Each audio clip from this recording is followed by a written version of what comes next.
Have you considered going with a vanity publisher?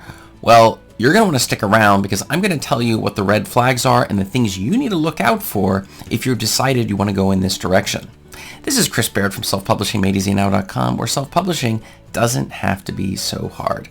So today we're going to be looking really close at Vanity Press, what it is, and how to avoid publishing scams. So let us get straight into it.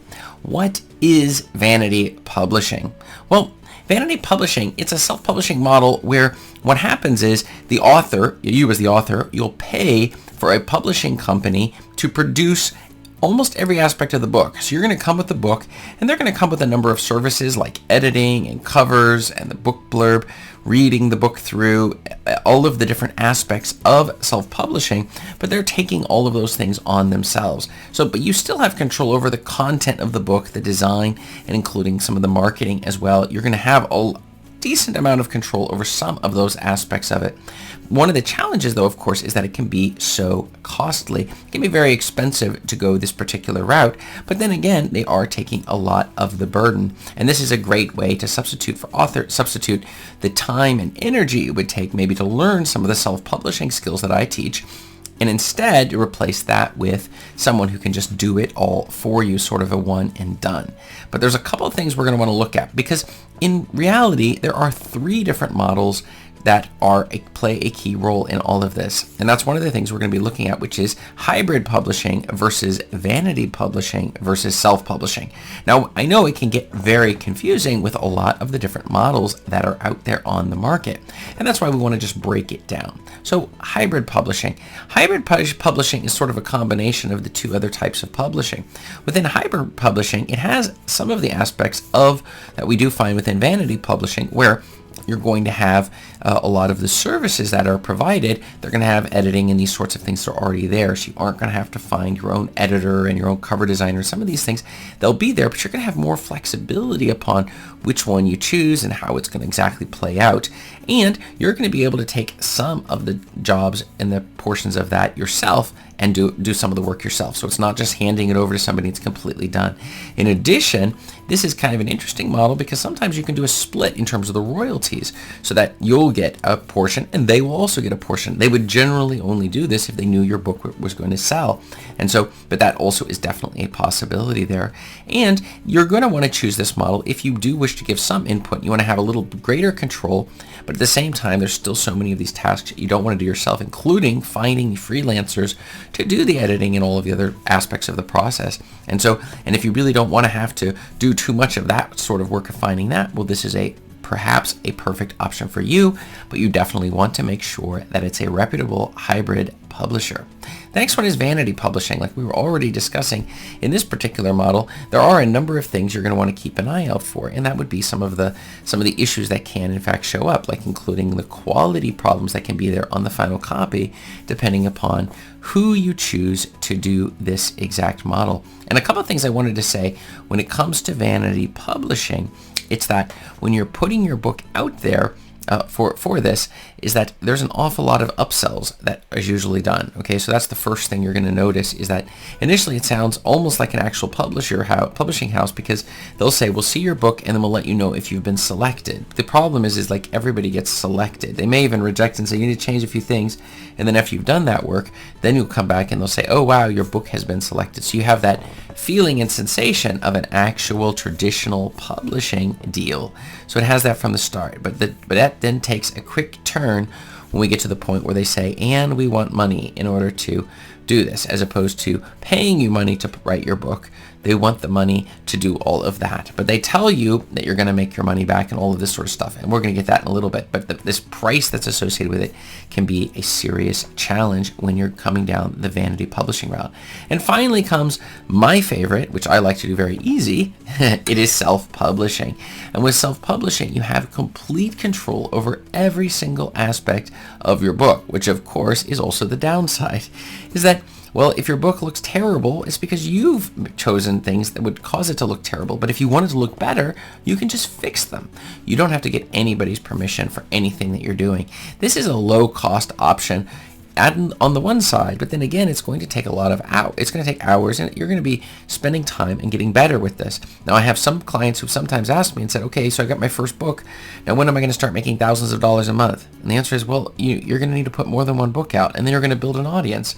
And we're going to do all the marketing and stuff. We're going to show you exactly like I do in my one-on-one program as well as my group coaching program, where we're going to go through and break down these steps and keep it really simple so that you're able to go through it at your pace.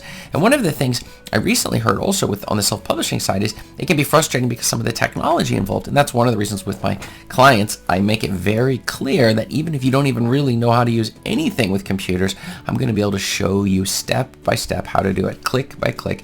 We're going to get through the process when it comes to self-publishing, and that's one of the reasons I really recommend self-publishing, because it's not necessarily the easiest route. It is a cheapest route, but it's not the easiest route. But in the long run, you're going to keep on coming back to your books over and over again. And so you want to make sure that you're getting the books published correctly, and then you're going back and you're optimizing the books, as opposed to having to pay some hybrid or vanity publisher every time you want to make a change. You can just make the changes yourself, which is a really fantastic one. But why do people fall for vanity publishing scams? Now, there's a number of reasons. The first one is a lack of knowledge.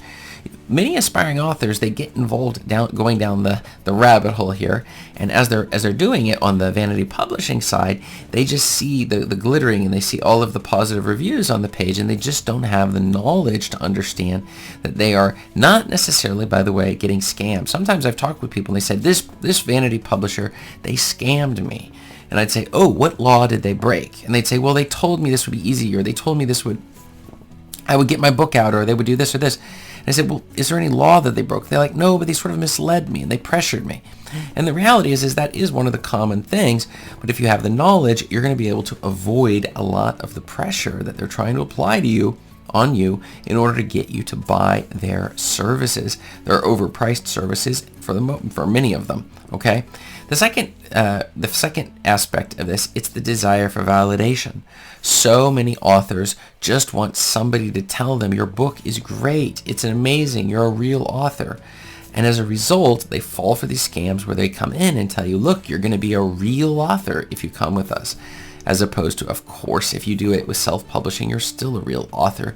You don't need somebody else to tell you. If you're making sales on your book, my opinion is you're a real author. I heard one of my family members said, I needed to sell 1,000 books before you're a real author. Now, that's not actually a true statement, but when I hit 1,000, I still didn't really feel like a true author. I mean, it's hard to say, but once you hit like 40, 45,000, or hit 50,000 sales, then you're just like, am I a true author now? It's a kind of an interesting question on that. And so, it's not really a good question we should be asking anyways. We're a published author the second that our books are published on the market. So we don't need necessarily this service to do it. But it could theoretically motivate us, and that's an aspect of the vanity publishing that sometimes is underplayed. So, fear of rejection. Some authors, they don't want to approach the traditional publishing houses because they're so scared of giving their baby, your manuscript, to these houses where they maybe don't even read your book and then just reject it, right? And they themselves don't even know which books are going to succeed or which are going to fail. Random House, right? The random side of Random House exactly gets into this particular point. The idea, it seems a little bit random of sometimes which books are winners and losers. Now, I have a whole series of secrets that I show my clients, of course, on how to figure out the power ratio when it comes to your books and figuring out what exactly that book should feel like. How do you know which books are your competition, to help you figure out what exactly your ideal readers are buying, or are there even readers? These are the sorts of things I like to look through with my clients, and sometimes one of the problems is that people can make a decision to go with a vanity publisher having this expectation that you're going to be selling 1 million books, and then the book hits the market, and you really don't do that. Then the final one, and this is the one I really don't like on this front, it's the emotional manipulation. Look, if somebody wants to go, like, for example, I offer services, but I don't pressure people. It's when you're ready services. In other words, if you're at a certain point and you're getting stuck, when you're ready, here are the services I offer. Maybe they'll be useful if you resonate with me. If you do not resonate and you're listening to my podcast, my videos, you're reading my blogs, you're going through these things, and you're finding you don't resonate, then I would not suggest you buy anything from me, because you're not going to like any of my courses, coaching, and these sorts of services that I offer. However, if you do resonate, or at least find somebody who you do resonate with. Somebody, when you listen to them, they just make a lot of sense, as opposed to emotional manipulation, where the people are just pushing, like asking you, okay, you should buy now, you should definitely, this sort of a thing, as opposed to giving a lot of value. And that's one of the reasons why I give a huge amount of value, and I also ask people to buy. I do call to action, and that's something that some people are annoyed. They're like, how dare somebody ask me to buy something? And I'm like, look, all the commercials you watch every single day are doing that. And in reality, at the end of the day, it's a business, right? Everybody's in a business. I just don't think it's a good idea to use emotional manipulation to get somebody to buy. When somebody's ready to buy and they connect with you and they feel that you give value, at that point you're ready to buy. There's no need for emotional manipulation, because usually the way you know you've been manipulated, it's that after you've purchased and gone through the process, you feel like dirty. You feel like, well, this wasn't what I was expecting. This is not turning out at all like I was hoping for. And that dirty feeling you have is showing you that somebody just manipulated you. And that is a bit of a problem. And I know exactly how that feels. But I can say at the same time, sometimes you buy something, it does deliver the value that you were thinking it was going to. It just didn't work for you. And sometimes I do have clients like that too, where they'll go through the program and they'll think, well, maybe I was expecting to get infinite sales, sort of a thing, or I was thinking it would be even easier. And I always say right from the start that no, this is a process. You're going to be putting out multiple books. We choose them in profitable niches, and then over time we're going to start to see ourselves building an audience and getting those sales in. But that is not a guarantee that you put your first book out, even if it is in a good market, that you're going to be getting massive sales. But there's no need to emotionally manipulate people in order to get them to purchase your particular thing. So, publishing company red flags to avoid. This is a really important list that I'm going to hit now. So one of them is they want money and royalties. Now, what exactly do we mean by that? Well, what we mean is that this publishing company, they're a little bit greedy here, and so what they're doing is they're making sure that they don't just get the money in advance, this Vanity publishing company, right? But they also want to get the royalties too. And even worse, if it's all under their profile, that you're dependent upon them to tell you what the royalties are. So they can decide what amount of the royalties are costs on their end, where they don't want to deliver those over to you. And that can be incredibly frustrating for so many authors. The second one is their book examples are limited. They don't really have a lot of examples of what their books look like, because in reality, they may not have done that many, or they may not look very good. And so that causes us to think, well, maybe this isn't a good match for me. The third one is reading fees, where they're going to charge you just to read your book. I mean, even the major traditional public houses will read through your book and then decide and evaluate whether or not they're going to be willing to publish your book or not. But the idea of having to charge you for each time they're going to read through the thing, that's ridiculous. Now, editing, of course, makes sense, but just like reading, what is that even supposed to mean? They're going to charge for that. The next one is big promises. This one's a huge red flag. I can tell you for my own services, I do not promise you're going to be making 1 million sales, even though I know some. You know who you are. You think you're going to get your very first book out there, and since the book's quality is so good, clearly it's going to be a New York Times bestseller. I can tell you I've never seen that happen, not a single time. I can say my most successful book was making $1,000 a month after immediate release. So, and I think even in the last week I've had, let's see, what was a book that hit the market in a single day, was pulling in, what was it pulling in? It was pulling in $50 a day. This was a new book. So that was kind of impressive. I was playing with Ingram Spark. And that's one of the reasons why I have a whole pile of secrets and the main strategies that I do with my clients on a regular basis, where we go through these sorts of things. But, what does it take to get a book out that's going to do that? Well, I'm going to tell you one thing. You need to make sure it's in a profitable niche, that you're targeting the right keywords, and you got the right cover on that book. If you don't, you're going to simply lose every time, okay? So the next one is, and so big promises, if they're making big promises, we're going to ignore that, okay? This is not a company we want to go with, because how would they know how your book is going to do? In fact, for them, for even major traditional publishing houses, they have no idea how books are going to do. They're just making a guess. And for me, I think we optimize the book, we see how it does, we learn from it, and we put out another book. And if you're thinking, I only want to put out one book and then I want to live forever, the rest of my life off that one book, then I would tell you, you're playing the wrong game. But then again, there is no game you can jump to. What are you going to do? Jump to cryptocurrency or drop shipping or something else? No, all of these things have huge risks. And ask any of them, do they have big promises where they can tell you, oh, it'll only be 2 months, you'll be making 6 figures a month or something? That's craziness. It's complete nonsense. So you need to stay away from companies that are actually promising you how many sales you're going to be making, right? The next one is they say, you'll make your money back on book sales, right? So the idea, and that's kind of coming back to the promises one again, it's the idea that, look, we may seem expensive because we're charging you $1, $2, $5, $10,000 for this process, but don't worry, you're going to make the money back in book sales. And I can tell you, I've never had a client who ever had that work within a vanity publishing house, or a publishing house for that. Well, a publishing house, they didn't have to pay anything, but vanity publishing, I've never seen them make the money back, okay? And one of the ways you would know this is if you're in contact with other people who've gone with the same vanity publisher. Now, how do you, and there's a key question you'd ask them. Have they published more than one book? In self-publishing, and in publishing in general, it is impossible to win this game with a single book. Now, there's some examples where somebody published one book. I think To Kill a Mockingbird was one of them, right? Published a single book, and then that single book went on to be a bestseller, right? By itself, without having to put multiple books on the market, all right? However, multiple books is, in fact, the way that you're going to make your money in the long run. So, if they tell you you're going to put this single book out and you're going to make a lot of money off of it, that's a complete lie for the most part, okay? You're not going to get your money back on your very first book, and especially not if you spent thousands of dollars. That's the reason why I like self-publishing. We can keep the costs really low. We do it ourselves. We can control exactly the quality of that book, and then when we put it out on the market, it's put out at such a low rate, we really don't need to sell that many copies to get our money back. And that is such a really powerful thing when it comes to getting your book selling. So the next item we're going to look at, it's the ownership is unclear. And that's another one of those red flags we're going to keep an eye on.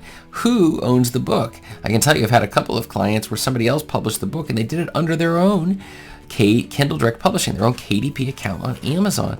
It was impossible for them to be able to see how many sales they're getting. And once they've already got their money out of you, the only time they want to hear from you is when you're complaining about the number of sales so they can sell you their marketing and social media marketing packages, which often tend to be huge scams. So what are the pros then of vanity publishing? Well, there's a couple of things. You have creative control. You're still able to control the content of the book when you're dealing with creative on the creative side of things, okay? So whether a lot of these things like the cover and some of these things, they're not just telling you has to be this. Like traditional publishing can often do that unless you're a big time author. They decide all of the decisions. The other thing is faster publication. Maybe you don't have too much time or too much motivation. You just want to get this project done as fast as humanly possible, and that can be a definite way to do it. Next one is greater profits. Now, I don't actually personally fully agree with this particular concept of greater profits, but I do if you're not doing the research and understanding the power ratio, okay, and your covers are off, well then, yes, I definitely think they're going to be a lot better at these vanity publishing houses to get your book optimized to sell than if you try to do it yourself. And the final thing is more access. Some of them have a really good network, so they're able to really get your book on expanded distribution. Then again, you could just do it yourself. But of course, there's a learning curve on all of this. And if you aren't technically minded and you have the cash, then vanity publishing may in fact be right for you. But what about the cons of vanity publishing? Because there are definitely some cons that we want to keep track of here. The first thing is the high cost. They're going to charge you a fee, thousands of dollars to get started with them, and then they're going to continue to try to upsell you on better premium services across the board. And when you get to the end, it's no end to the amount of charges that you will face when it comes to your ads and things like that. And so the cost can be exorbitantly high. The next one is limited distribution marketing. Some of them are better than others. That's why you should definitely do your homework. And I tell you, do not go with a vanity publisher unless you've personally spoken with one of their clients who's done more than one book with them. If they've done 2 books, that is enough information to know this vanity publisher is probably okay. But if they're in the middle of it, and I can tell you, I've met many prospects and clients who were in the middle with one of the vanity publishers, and they were still very happy with the process, because that's the whole point of these companies, is to keep you happy until the book hits the market. And at that point, it doesn't sell, so then they sell you on marketing, as opposed to saying, look, you need to write more books, and learning this process as you go, okay? But the cost can be really, really high. The next one is limited distribution. I already hit limited distribution. The next one is poor quality. Believe it or not, even though they charge so much, some of them are just outsourcing everything. And so the quality levels can be really suboptimal. So I would definitely not recommend, if you check, that's another reason why you want to check with people who've already been through there at least twice. And you're going to find it to be incredibly difficult to find these people. You would think there would be a Facebook forum or someplace that these authors could go because they're all so excited going with the same vanity publisher, But for some reason, these groups don't seem to exist from anything I've seen. And the final one there on the cons is the reputation risk. Some of these companies are right out doing illegal practices, and you're getting your book connected with the practices that they're doing when they're marketing your book, and that will also reflect poorly on you when somebody goes in and opens up that copyright page and sees kind of the name of the publishing house, and it's one of these scammer publishing houses. That can also reflect negatively on you, so you're definitely not going to want to do that. So in conclusion, you can see that there's a lot of things to keep in mind when it comes to vanity publishing. It's not necessarily all that bad. I think it's better to go with one of them if it means getting your book on the market if you feel you don't have what it takes. But I can tell you, I've worked with people in their 80s going through step by step, click by click, the process of self-publishing, and they never ever looked back and thought, well, that was a bad idea. In fact, 100% of them were very, very happy with the results that they got out of it, okay? But if you don't feel the energy is there to do that, then I would highly recommend going with a vanity publishing house. Find one where you have multiple people who can vouch for them, and then place your order with them and let me know exactly how it went. But my question for you today is, which vanity publisher have you considered going with? Have you considered one of the big ones? If you have, let me know with a yes below in the comments. And if you've not, write no below in the comments, because I need to know exactly where you're coming from. And check up above me here for more video answers to your self-publishing questions. Thanks.